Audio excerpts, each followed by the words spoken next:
अमरोहा से जहां गठबंधन के प्रत्याशी समाजवादी पार्टी के प्रत्याशी मौलाना जावेद आब्दी ने एक होटल में प्रेस वार्ता करते हुए मायावती पर निशाना साधा। दरअसल अमरोहा की इन नौगावा विधानसभा पर हो रहे उपचुनाव को लेकर सियासी गलियां गर्मा गई हैं।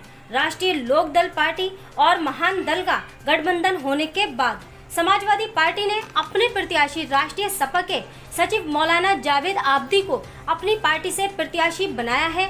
मीडिया से बात करते हुए मौलाना जावेद आब्दी ने बसपा पर तंज करते हुए कहा कि बसपा ने जो उम्मीदवार नौगावा विधानसभा पर फुरकान अहमद को बनाया है वे बीजेपी के इशारों पर नाचता है।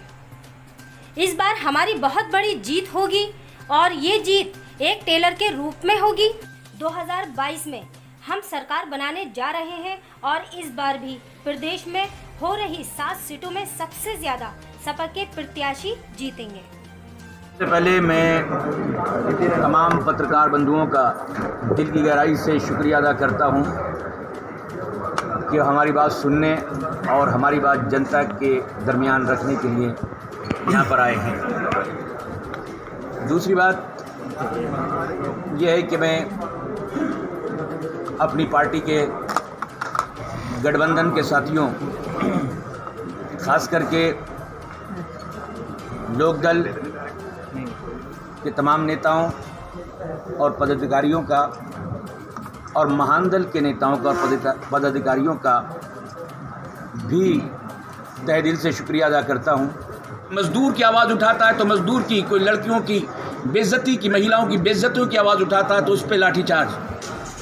शायद यही हिटलरशाही है और यही डिक्टेटरशिप है। गांधी के देश में, चौधरी चरण सिंह के देश में, नेताजी माननीय मुलायम सिंह के देश में, याद रखो, चंद दिनों बहकाकर आप सत्ता की कुर्सी पे तो बैठ सकते हैं, लेकिन 5 साल के अंदर अंदर उसी सत्ता की कुर्सी की चूल्हे हिलाने का काम जनता ने करने का काम नौगावा सादात से शुरू कर दिया है।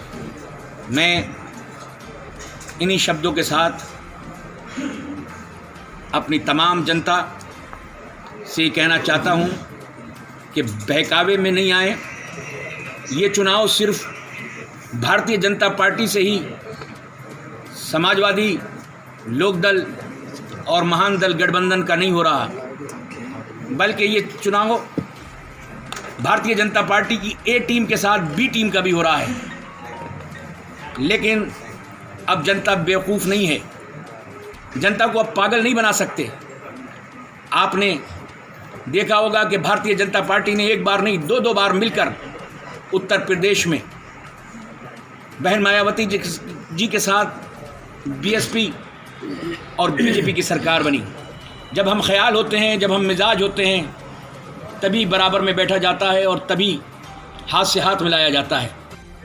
ये काम सिर्फ समाजवादी पार्टी को हासिल है कि समाजवादी पार्टी ने कभी भी भारतीय जनता पार्टी से किसी जगह समझौता करने की बात तो अलग, कहीं पे हाथ मिलाने का काम का सोचा तक नहीं है। मायावती से मिलाया था क्या था?